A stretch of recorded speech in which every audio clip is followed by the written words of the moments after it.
Welcome to Kids and Mom. My name is Yeli. On the show today, we have a lot of amazing and exciting and fun-loving things for you to enjoy. And we also have a topic to share with you that is going to be very educative. So what I need you to do is sit back, relax, don't go anywhere, because we'll be right back for more things for you on Kids and Mom.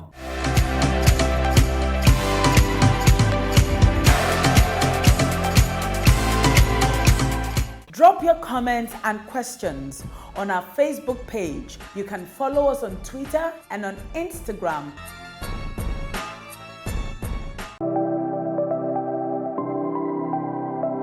Welcome back. Today, we want to talk about how to build confident leaders in our children.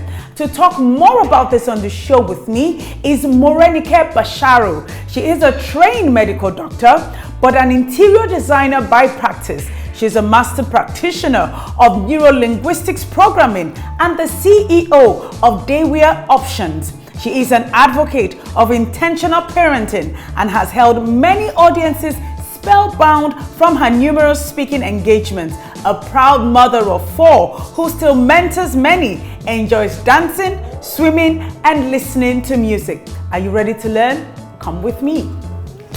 Welcome, Morenike. Hi. Hi, you're welcome to Kids and Mom. I'm glad to be here. You look beautiful. Thank you. And a great smile. Thank you. I'm blushing right now. All right, so you are a medical doctor by profession. Yeah, but by training. Yes, by training, but an interior designer by passion. Yes, by passion, and that's what I do. Okay, so now. What, like 9 years in school, 7 years of medical school, and now you're doing interior designing? Yes. What was the passion change? Well, like I always say, I say that the time in medical school is the foundation on which my interior design career is laid on, and the interior design that I do is therapeutic interiors. My interior brings therapy to you, so. Oh wow, that's so amazing. And yes. you look and talk so confidently. Yeah. So now we're talking about confidence in children and how to build confident leaders. I want to ask, there are some things that we say that are born and some things are learned. So do you think confidence is part of the inborn trait of a child, or is confidence learned on earth? Well, I'll say that in some children, they are confident, but in most situations, I'll say that it's something that, they acquire over time. Okay. Confidence is not a set of skills that you learn. It's not a set of rules that you just read it to a child and learn, but it is something that is acquired over time in the way you have related, in the way the parents have related and all of that with the child, or the adults around have related with the child. So I'll say confidence is something that could be learned over time. Is it possible for children to actually lack confidence? Oh yes. It's possible for children to lack And confidence. what could be the reasons or the traits behind the lack thereof? You mean the reason why they lack confidence? Yes. Most of the time, in most situations, when children lack confidence, it comes from the way that adults relate with children. Okay. Because a lot of time we're teaching when children are born, when they, it's like a clean slate. You're fearless. You don't know what fear is. You don't know what, you're just happy. You're just in this world happy. I can do this, I can do that. But we teach them fear. We teach them to lack confidence. We teach them all of these things in different things that we do, or different ways that we deal with them without the adults knowing. Oh. And that's why I talk about intentional parenting. Yes. You understand? Adults dealing with children must be intentional in dealing with them, so you ensure that you help them enhance their confidence, and you don't let them go the other way. Okay, so as parents, how can they help build the confidence of their children? Okay, the first thing I say about building the confidence of a child is loving the child unconditionally and letting the child to know that I love you no matter what. Okay. So love gives confidence. Then another thing that is very important is you being able to acknowledge the success of a child. When a child is doing, I'll say that it's better we focus on the strength of a child not on the weakness of the children. Okay. Because you see a lot of parents, there was a time I was speaking to a mother, she told me about taking her kid to, I think, a reading competition or something. And on her chair, she was just fidgeting because her child read somehow and the other children were. And I asked, I said, really, was it really about you? Yeah. Do you understand? Because parents, we have turned our children into a piece that is, it's about us. Do you understand? I take my child there and my child did this and I'm proud. It really shouldn't be about you. It should be about that child. At the end of the day, it's important that you help your child nurture, and these are the ways that you can help your child nurture. Letting children understand that it's okay to make mistakes here and there. There are so many things. I can go on and on to mention different ways you can help a child, boost their confidence. I would love to hear. I would fantastic. Love to hear. Okay, like I mentioned, the first is loving them unconditionally. The second is focusing on their strength. Yes. The third I'll say is letting them understand that it's fine. I'm not saying that they should feel comfortable in failing, but letting them understand that it is part of the process. Do you understand? You trying your hands on something and you're not getting it right doesn't mean that you're a failure. That's true. Like I always say that fail for me is an acronym for first attempt in learning. So when you try doing something and you don't get it right, then do it again. Let's encourage the child. The other time my daughter came home from boarding school and she was telling me that was her first time. She got to year 9 and she just started physics, biology and all of that. So she told me that, Mom, my grade in biology, when I did biology, I got this grade and I cried so much I had to end up in the medical center and all of that. Wow. So I told her, she said, because I just don't want to fail you. So I told her, I said, look here, it's not about me, but about you. For me, whatever you try to do, it's fine. It's a process. That's why you're a child and that's why you're still learning. That's true. So if you do it and you're not getting it right, the only time I say that maybe you have failed in something is if you don't learn from that thing. Exactly. Do you understand? You do a first test, the result is not so good, it's not so amazing. You should learn from it. You should go back and look at it. Okay, but you not go back when you're still writing other tests. Let that rest. And by the end of the day, go back, look at it. Okay, what did I do right here? What didn't I do so right? It should be about you being better at whatever you do, being the best at whatever you do. It's all about you. I tell my kids that, and that's what we have to let children know. Then another thing is parents, we tend to be overprotective of our children. So we don't allow them to make their mistakes. Okay. Let's let them. We want to safeguard and stop every mistake. Do you understand? We won't be with them forever. Let's allow them, because that gives them confidence as well. Because when they're able to protect themselves, I did this for myself. Do you understand? So let's be less protective. We're taking care of the children, but not be there. Do you understand? To just exactly like that. To cower over them and not allow them. We should allow them. Yes. Don't be overprotective. Then another thing is being able to identify the special skill in the child. What talent does the child have? So you help that child to nurture that talent, because what they have in them that they know they can do. You get confidence in knowing that I did that. I'm able to do this. Do you understand? So whatever you know that your child is good at, encourage them. For example, you have a child that loves to draw. How do you get that child into an art school or lesson to do more? So whatever they get better at, they know that I can do this, I can do that. It boosts their confidence as well, right? Then another thing about confidence is when you are setting goals for children, set goals that are attainable. Okay. Do you understand? If you don't set attainable goals for children, you make them feel that they are not good enough. Okay. And when a child feels I'm not good enough, it affects the confidence of a child. Let me take, for example, your child wants to learn to play football, or your child wants to learn to probably play the piano. And I want you to be a piano expert in 1 month. That's ridiculous. Yes. Do you understand? So let the child know that, okay, for the first month you're going to learn the notes. And when the child learns the notes, applaud the child. Oh, amazing, you're fantastic, like that. Then another thing is reprimand children when they do things wrong. Okay. But we forget to give them a pat on their back when they do things right, because we feel that it's the norm. Do you understand? Why should I applaud a fish that is swimming in water? It shouldn't be. When a child does something, I'm not saying when your child puts the plate on the table, you say thank you. No. But you observe the child does something, and you know that they're trying to put an effort in it, commend it. Oh, That's amazing. That's beautiful. When my child comes back from school, my younger daughter, I'll ask her, how's school today? And I know what she tells me. I tell her that. She'll tell me, nice, good. I tell her, is it just good or awesome? She said, okay, mommy, awesome. So the use of such words. And another important thing is letting a child, tell themselves positive things. Let your child know that I am amazing. Okay. Let your child know I am beautiful. Okay. Let your child know that I'm a fantastic person.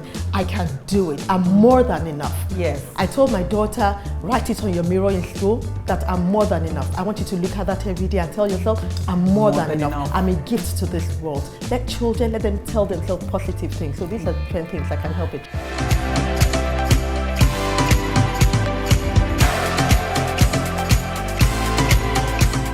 Drop your comments and questions on our Facebook page. You can follow us on Twitter and on Instagram.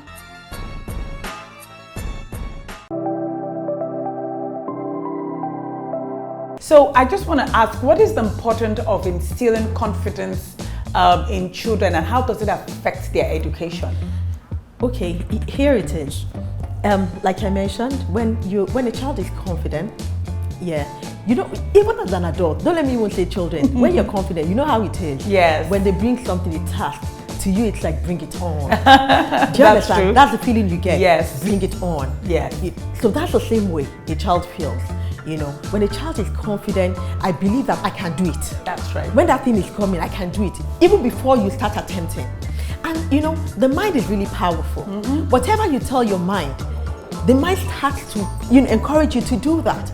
So talking to children, letting children believe that they can do things is actually working on their minds. Oh, wow. Do you understand? And from the level of the mind, it helps other things that they do. So academics, for example, when a child believes that there's a difference between self-esteem and confidence. Yes. Right?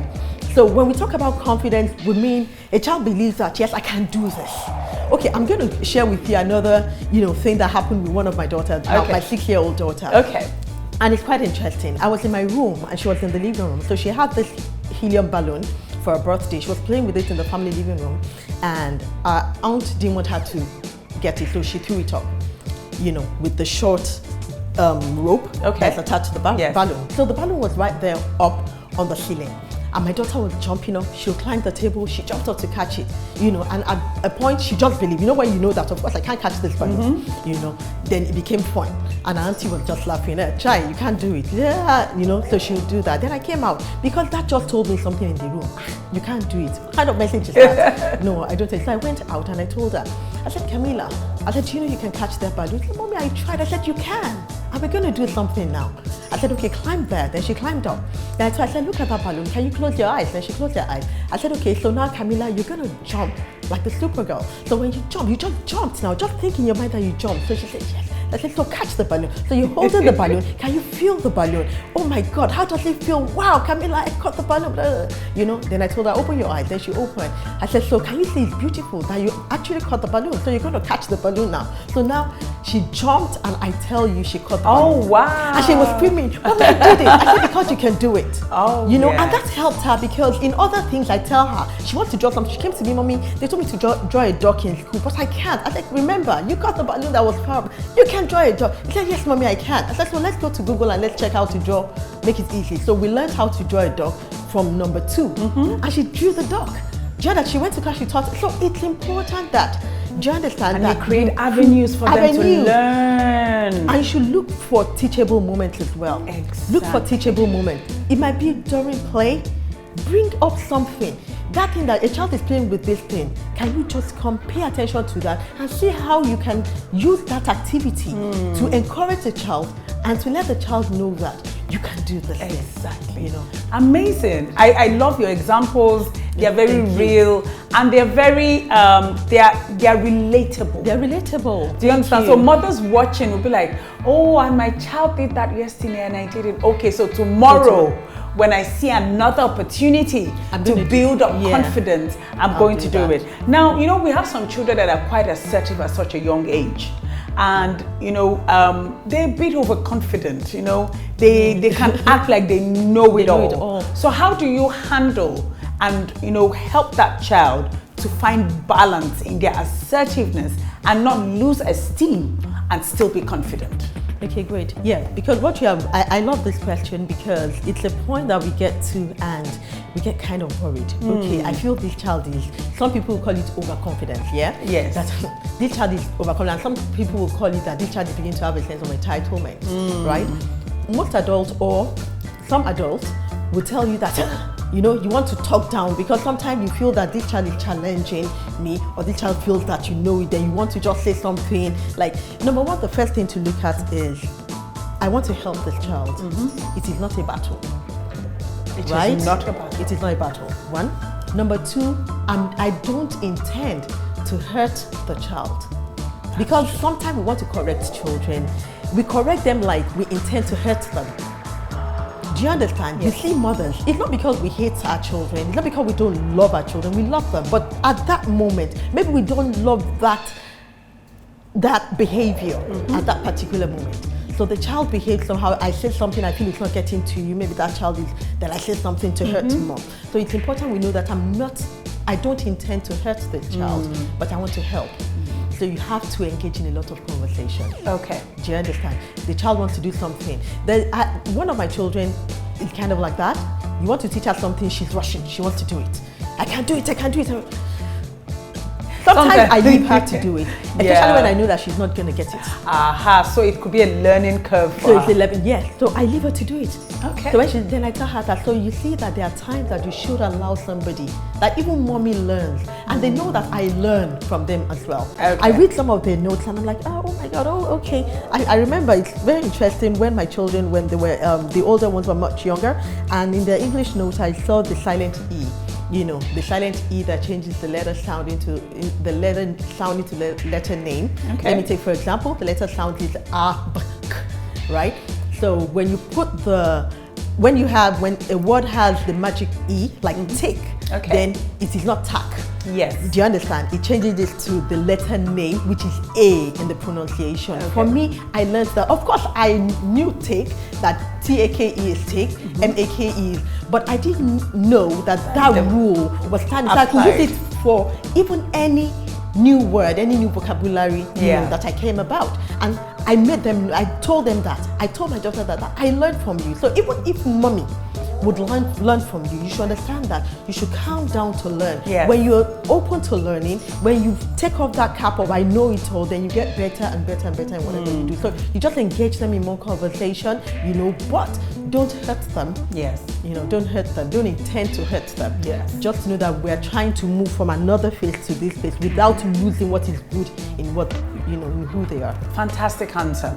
Now, do we have confidence building activities that parents can engage their children in, to help them to, especially ones that are lacking in, a bit of confidence and they need the boost? Are there activities that parents can think about, even if it is, or are there ideas that parents should think about to help their children to boost up their confidence? Things that parents can do to boost up the confidence of their children. One, like I mentioned always to people, is allowing them to be a part of decision making. Okay. Allow them to make some decisions. Listen to them. For example, a child wants to wear something. Allow the child to choose. You're going out, come and choose because I believe that you can do it. My older daughter, she's very, what word would I use? She used to be like that, right? She believes that if I tell mommy to just do it for me means I'm respectful, means I love mommy, So I saw that the confidence wasn't so, when she was much younger. So you take her into a store and you want to buy something and she's asking you, mommy, should I buy this one? I don't snap. I just tell her that, Yasmin, you're the one that will use it. That's true. So you choose. You tell me what you want to buy, and I trust that you choose something good. So let them know that I trust. That's the activity. Engage them in decision making. Let them make decision. You have something that is bothering you. You have something decision you want to make. You can just tell the child, let's have a conversation. I'm trying to make what you think. To let the child know that your decision is important, and I believe in you, and I know that you are sensible enough to tell me something.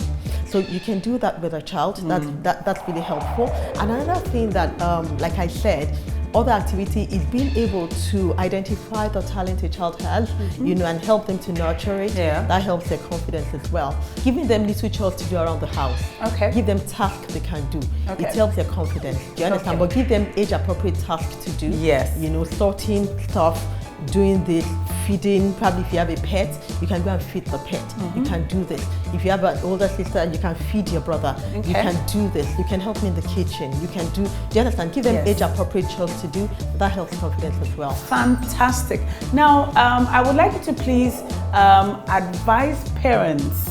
I know you've given a lot of, pointers. You've given a lot of guidelines, but just like a mother to mothers, and then a mother to children, I want you to advise parents about, because the children, they are building their confidence. They are going to be leaders in different ways and sectors tomorrow. Yeah. And these children are also going to be leaders. So what advice would you have for the parents and the kids? Okay, my advice to parents is this.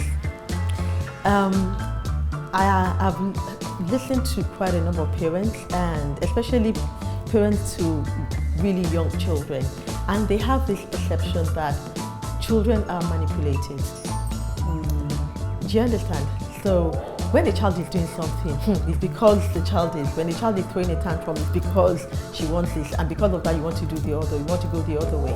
I tell them that sometimes it's not like that. Do you understand? Can we listen more to children? Let's listen to them. Let's try to put ourselves in their shoes. And another thing is bullying. Okay. People bully children, adults bully children even without them knowing. Trust me, yes. The things that you cannot do to an adult, the things that you cannot take as an adult, you push it to a child. Decisions, let me take for example, you make a certain food and this child doesn't like it. And the child cannot express, I don't like it. It is wahala. But guess what? As an adult, if you don't like it, you cook something. No, I don't like it. You can cook something else. And I ask, why do you have the right to do that? and the child doesn't. And the child doesn't. Do you understand? It's a different thing. See, if it's a different thing to just say that, okay, you want this, you jump here at their beck and call. I'm not saying that. Do you understand? But let's listen to them. Exactly. When the child says, I don't want, can we engage in the conversation and ask, why? I need to know why. Is it because I just don't want to? Why don't you want this? Because this. Let's listen to these children more. Let's be present. Okay. Let's be present, because a lot of parents think that they're present. The fact that you're spending 20, 10, 15 hours with the children does not mean you're present. How present are you? That's 100% present with the children. Even if it's 1 hour you're spending with a child, if it's 30 minutes you're spending with the children, be present. Okay. Form bonds, because we are the first adults, and they believe so much in us. Yes. Do you understand? And things that come out from our mouth is really important. That's what true. they hear from us, especially mothers, fathers, is very, very important to a child. Okay. We kind of sometimes tell them who they are, so we have to be very, very cautious and be intentional when we speak and meet with our children. Thank you so much. I mean, Morenike, you've me. given so much knowledge today, and I'm sure the mothers listening are so grateful that they had you to listen to on the show today. I'm so grateful that I had you to listen to, and I hope you come again soon. Oh, it's been my pleasure. Thank you, thank you, thank you, thank you.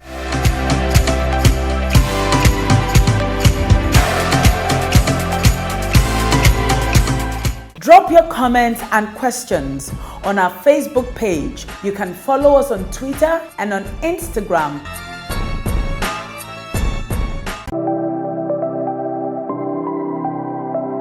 Academy Instilling. I'm 11 years old, GS3. My best color is pink and yellow. I love singing, I love dancing, I love cooking. I love watching television. I would like to be a banker because I love it. When I go to university, I'll study banking and finance. My mom and dad, because they encourage me whatever I do. I love dancing, I love singing, I love cooking. Put your pot in the fire, put your oil and put your tomatoes and put your mango and salt and your curry and thyme and leave it for some minutes. Your stew is ready.